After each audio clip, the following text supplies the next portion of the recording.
বরগুনার আমতলীতে আশ্রয়নের ৫৫টি ব্যারাকের ৫৫০টি ঘর পড়ে রয়েছে পরিত্যক্ত অবস্থায়। সংস্কারের অভাবে ভরে গেছে গুল্মলতা আর আগাছায়। মানুষের বদলে এখানে বসবাস করছে শেয়াল কুকুর। ঘরগুলো সংস্কারের কোনো উদ্যোগই নেই বলে অভিযোগ স্থানীয়দের। এদিকে সরকারি বরাদ্দ পেলেই ঝুঁকিপূর্ণ আশ্রয়নের ঘরের মেরামত ও নির্মাণের উদ্যোগ নেওয়া হবে বলছে প্রশাসন।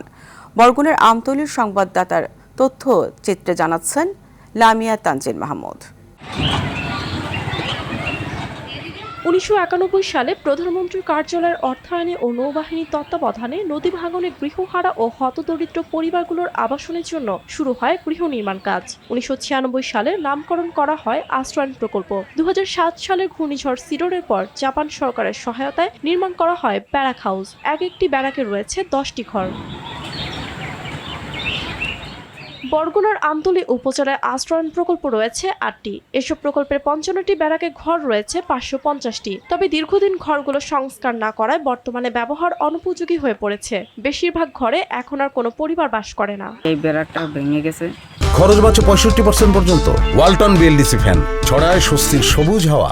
তাই আমরা এখন থাকতে পারি না, বৃষ্টিতে ভিজি। অনেকগুলো ভেঙে পড়েছে, পানি পড়তেছে।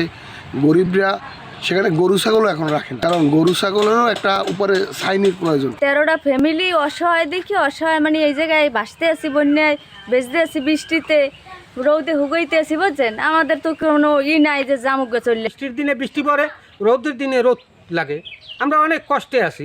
এক ঘরে ঘুরে আর এক ঘরে আইছি, হ্যাঁ শান্তি থাকতে পারি না।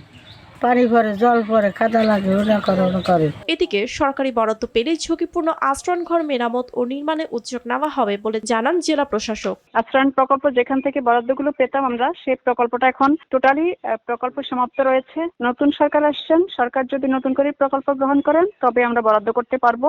আশ্রয়নের ঘরগুলো সংস্কার করে পুনরায় বসবাসযোগ্য করে তোলার আহ্বান জানান ভুক্তভোগী বাসিন্দারা। লামিয়া তানজিল মাহমুদ, RTV।